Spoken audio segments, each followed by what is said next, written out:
What's going on, everybody? This is Afro Think Tank. I got my coffee. I just made it. All right, Folgers silk, dark silk. I love it. My wife don't like it, so I guess next time I buy it, it'll just be for me. Just like this one, just for me. But let's talk about beef. How Donald Trump, Donald Trump gave big FU to American beef industry, right? And gonna bail out and do business with Argentina? Argentina, huh? Remember, we ain't supposed to cry for them, motherfucker. Don't cry for me, Argentina. With Madonna, remember that movie? I watched that shit. Man, but it was back when Argentina was on the same track as America. That's right after they killed all of their black population. Wonder why you don't see too many black people in Argentina? Because they had a systematic purging of those people. Look that shit up. You'd be like, damn, they one of the most. That's why I always throw Argentina in there with the white motherfucking colonies, because they want them. All right? But, so Donald Trump, while the American farmer, along with everybody else, is suffering. Groceries are legitimately comical. All right? Like, but they're not funny. Like, they're comical, but yet not funny. Like, it's a bad comic. Like, there won't be edition 2 of this shit. Nobody wants to read it. That's how terrible it is, right? All right? You got the farmers out here, right, who knew what this shit was going to happen. They should have known, right? Especially since Donald Trump was saying exactly what he was going to do during the campaign. And that was to do exactly what he did the first time when he ran the first time. The same thing he did to the farmers the first time, but this time it'll be even worse. And he said he was going to do it for like 6 years before you guys voted him in, after he said he was going to do it. Yeah. And now, it not only did the tariffs, which are a tax on the importer, which is a tax on the American trying to order products from overseas to run and operate their business. Listen to what I just said. A tariff, okay, is a tax on the American who's in America when they buy any product from overseas. That's why, because of the tariffs, when you go on Temu, Amazon, AliExpress, all those little apps, things are still more expensive now because of Donald J. Trump and his tariffs. That's why your Xbox went up $200. That's why your PlayStation went up $200. That's why clothes are more expensive. That's why every single thing you do is ridiculously more expensive than it was a few months ago. Okay? When I say a few months ago, I mean before Trump got in there, all right? And added more problems to the problem. All right? But so you got these farmers, they sitting here, they getting screwed over because all the products and the fertilizer and the materials and all that stuff, all that come from overseas because somebody else manufactures that product, because America's no longer a manufacturing country. We are a consumer-driven country, meaning we consume.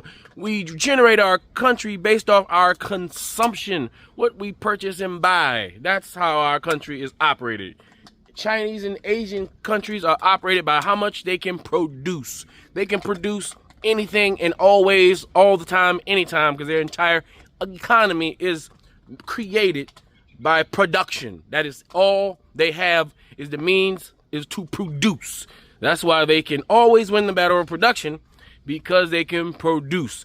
And there's 10 times more of them than there are of Americans, all right, over there, willing to produce. And they have a monolithic authoritarian government that operates somewhat like a well-oiled machine, all right, sometimes, right? So they can get shit done immediately. No bureaucracy, no argument about that. When Xi Jinping, however you say his name, that guy says we're doing that, they're doing that. That's just what it is, all right? Over here, we have a two-party representative democracy, all right? We ain't got it like that, all right? It takes longer for us to do our shit. But your president the third generation German whose family have no history in America. All right, none. They Nazis. All right, I think they've made it clear that they're Nazis. They said, fuck you to American farmers. Can you believe that shit? Huh? Out of all the guys, we talking about cowboy. Cowboys is America's team. What's a cowboy? It was a poor black man, for real, who herded cows, okay? And a white man who herded cows. You know, white people stole that cowboy shit. Cowboy used to be disrespectful. They used to call black people cowboys. We was the cowboys. Remember that. Always remember, it was black folks who was the real cowboys of the West. It was us. Do you think them white folks was out there doing all that work? Or you think they got some niggas out there to do that shit? You think they was gonna herd a bunch of fucking cows? You know why they got us to do that shit? Because we were experts in Africa. The Hausa, the Fulani, the cattle herding Africans of Africa were expert cow herders, right? And horsemen. That's why they was sent out to the West to herd those cattle. That's why we have a large horse riding, cattle riding, cowboy culture that we'll never talk about. All right? Because we always stuck on this hip hop like that's everything. But it's not. Just throwing you out there. We got a whole cowboy culture in America. All right? Black. All right? Which are the people that your people disenfranchise. All right? Every single time y'all go vote, y'all vote against black folks. These very same cowboys that y'all pretend to be. Because y'all know y'all like pretending to be things. All right? These cowboys, we talking about beef. You can't get no more American beef than beef. Listen, America freaking, we eat beef. That's our god cow. That's our god animal. Americans think Hindus are soft because they don't eat burgers. And they'll never trust one that don't eat a burger. A red-blooded white American can't trust anybody they can't sit down and eat a burger with. And it better be real meat, not that beyond meat abomination bull crap they keep trying to call beef. And the only thing that's bacon is bacon. All right? And the only thing that we can call bacon is pork. All right? There's no such thing as turkey bacon. All that other bullshit y'all keep trying to disrespect the word bacon on. Bacon is bacon. All right? Come from some sort of pig, some sort of swine. All right? Some sort of three-hoofed animal that don't got veins type of shit. All right? That's bacon. Don't disrespect bacon. That's serious. Anyway, you gonna buy beef from Argentina? Fucking Argentina? And not just Argentina, you letting Brazil, you know, the place got the biggest motherfucking, outside of Africa, they might fucking with Brazil when it comes to their ability to produce all that shit. Fucking, anything we produce, they can produce. They've been waiting. Listen, Brazil, which is BRICS, by the way, they about to divert all that money and all that business into the BRICS African Asian economy. That shit about to leave the Anglo-Saxon barbarian economy. Beef, we about to buy Argentinian beef. All right, not American beef. Not American beef. You know it ain't real beef, it ain't American beef, right? Not that fast Wagyu shit. We know that ain't nothing. They just made that shit up. Man, we American beef. We got most of America is allocated to cows. Most of America is allocated to cows. That's the one industry. Just off the strength. You're not America if we ain't selling beef. We got to be number one in beef. All right? Beef. Like, nah, bro. There's no way America should be buying beef from any other country. My New York strip steak shouldn't be from South America. All right? It should be from Buffalo, New York. All right? That's what I'm telling you. All right? Listen, them racist white boys out there, they know how to take care of a heifer. All right? Let them take care of them heifers and let them ride on them fucking bulls, which, by the way, that's a whole nother video, all right? Black folks, we show you how to ride a bull. Most of that rodeo shit is African. Bullshit. It's all black. We made that shit up too. I hope y'all know. All the cowboy culture is really black culture. All the cool shit. Then we left it, right? Started making other shit, and they just kind of sat in there and took over. That's how it happened. You cowboy people, I want you to do everything you do that you think is kind of cool. Y'all think y'all cowboy culture is cool. That's that leftover black culture we left. Because you know how every 10 years we do something new. Right, y'all held on to that shit that we created way back then. Just want to let y'all know that, all right? Anyway, I'm gonna let this guy tell y'all what's going on. He's more of an expert since he's a farmer. I'm a farmer too, but I ain't no real farmer. I mean, not like him. You know, I got my little shit right here, you know, and I got animals in Nigeria. Okay, guess so. I do farm fish. Yeah, okay, I'm a farmer, but he's a real farmer. You know what I'm talking about. Anyway, y'all tell me what y'all think in the comment sections. Afro Think Tank, learn something, teach something. I'm out. Watch this. President Trump plans to flood the beef market with beef from Argentina to help combat the high beef prices here in the United States. Let me tell you why that is a bad idea. One, the first time in decades, the farmer and rancher is able to finally turn a decent profit and put that money back into their farm and ranch. Let's talk about this. Not only did the American farmer at a rate of 2-to-1 vote for a known garbage businessman because they wanted to own the libs. I don't even know how to start wrapping my head around how to explain to you all how stupid all of this is. But I guess the best way to start is to talk about the big numbers. The big numbers being that Americans, we eat a lot of beef, like so much beef. We eat 13 million tons of beef every year. We import about 2 million tons, about 15% of that. Okay, you got it? All right, those two big numbers. We eat 13 million tons. We import 2 million tons. Now, the key thing to think about in this whole thing is not Argentina. It's Brazil. Because of drought and pestilence and various other things, the U.S. was producing a lot less cattle this year than it had last year. So Brazil had really ratcheted up the amount of beef exports it was sending to us to make up for the shortfall. Out of the 2 million tons or so that we're scheduled to import in 2025, Brazil was sending about a third up through July. Then Trump tariffed them. Trump slapped tariffs on them to punish them for putting a guy in jail who tried to rig an election. So we don't know yet just how much less beef we're going to get from Brazil because of those tariffs. But for whatever reason, the president of the United States has decided he is now the president of Argentina and is doing them favor after favor after favor. One of which is to, I believe, quadruple the quota of beef exports they're allowed to send to us. So it's going to go from like 20,000 tons to 80,000 tons. That is a ridiculously tiny number, okay? Brazil is on track to send us almost 700,000 tons of beef. That number might get cut in half now. You know, we might be losing 350,000 tons of beef. Donald Trump is now going to save us, quote unquote, and destroy the cattle industry by bringing in a lousy 60,000 extra tons from Argentina. Now, that is not enough beef to affect the price of beef in the United States. That is not enough to affect cattle ranchers. It's not enough to do anything except enrich Argentina for presumably Donald Trump's benefit. Everybody is acting like an idiot.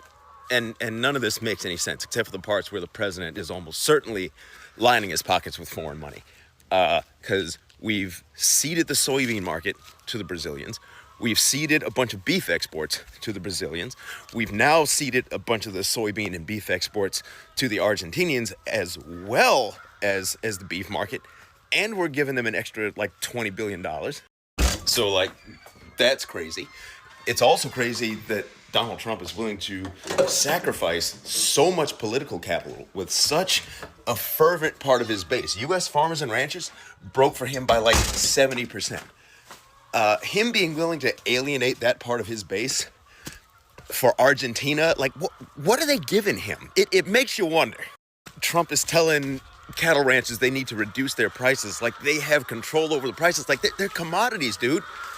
Like they don't get to set their prices. Like farmers are literally called price takers for a reason. When you sell cattle, if you're a cow-calf producer and you've got 300 heifers on your farm and you're producing a crop of calves every year, then what you do is when the calves are born, when they're weaned, you put them on a trailer, you drive them to the auction house, you drop them off, they're weighed, they're sorted, they're inspected, and then you usually just go home.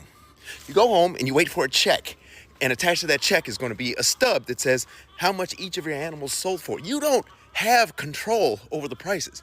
It is completely controlled by demand. If you want the price that consumers pay for beef in the grocery store to lower, then what you certainly don't do is start a trade war with one of your biggest sources of beef, i.e. Brazil, in order to do one of your dictator buddies a favor. The amount of beef that Donald Trump has agreed to bring in from Argentina isn't nearly enough to make up for the amount we're not going to get since we've slapped tariffs on Brazilian beef. Beef prices are going to keep getting higher. There is nothing that U.S. cattle ranchers can do about the price. They can't lower the price because they don't set the prices. The price is based on what backgrounders and packing houses are willing to pay, and that is based on how much ultimately the consumer is willing to pay. And yet somehow, heroically, The only people coming out of this looking dumber than the president are cattle ranchers themselves, who somehow, along with all the other farmers, especially the soybean farmers right now, are managing to squander like 80, 90 years of goodwill, like bipartisan goodwill that's been directed to farmers that whole time. Like, it's gone now. You used to never see people talk about farmers the way people are talking about farmers now. This is going to be studied, this PR crap that farmers and ranchers have taken in their own pants. These MFs are on TikTok right now, posting pictures of their herds and their combines gobbling up corn and soybeans, saying, "We didn't grow all this stuff for y'all to support Argentina and Argentinian beef." Like, bitch, are you serious right now? You voted for this. You voted for tariffs and trade wars. You voted for rural areas to be uninhabitable by the veterinarians that you need in order to be able to expand your cattle herds, right? Young, well-educated, empathetic vets don't want to move to red states where you're deliberately defunding education and closing hospitals. You voted for the guy who does not want to do a single blessed thing about climate change that's drying up the high pastures and prairies that you would need to expand your herds and make more money. All right, so this is the part of the movie where I'm going to stop talking to the cattle people. I'm going to start talking to the American consumer.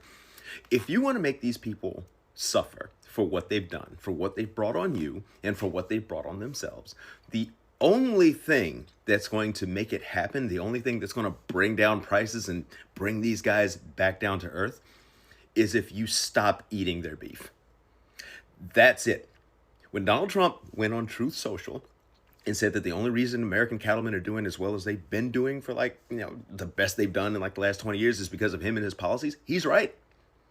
The trade wars that he started, the restrictions on imports, the refusal to do a single blessed thing about climate change that's restricting the amount of cattle that can be produced, the amount of new people that can come in and increase the supply, like that is why. That's why the prices are so high. That's why the cow-calf people are making so much money. That's why you're paying so much money in the grocery store. And the only way you can do anything about it is to treat your beef purchase the way like progressive and liberal women treat dating now. You know, you go on your Hinge profile, your Bumble profile, and you will specifically, first question you ask people that you're going to purchase beef from or potentially mate with is, who'd you vote for? What are your politics? Make that part of it. Do not buy beef from people whose politics you don't know. Simple as that. And if you can't find somebody like me who's providing beef to you and you know what their voting history is and what their politics are, then stop eating beef. Eat something else. Eat anything else. The only way any of this stops is if you and all your friends and all your family and everybody you know starts doing that. Fuck this, fuck that, and bitch, fuck you. Fuck this, fuck shit, fuck your daddy too. No, I ain't forget your motherfucker too. Motherfucker, fuck your blood and this fuckery they got us going through. Those fuckers put us under spells. Said fuck y'all to a living hell. Fuck all the laws that nature tells. So we die cursed while they live well. But fuck, I've had it up to here. I curse their curses with no fear. I give no fucks, I'll live to hear the song that justice sings so clear. Free Sudan! Boycott diamonds and gold! Free Sudan! Boycott diamonds and gold! We most definitely cannot forget about the people of Sudan! Thanks for watching Afro Think Tank. Don't forget to like, share, and subscribe. And follow me on Substack and Patreon for more content. Remember, it's Pan-Africanism or nothing.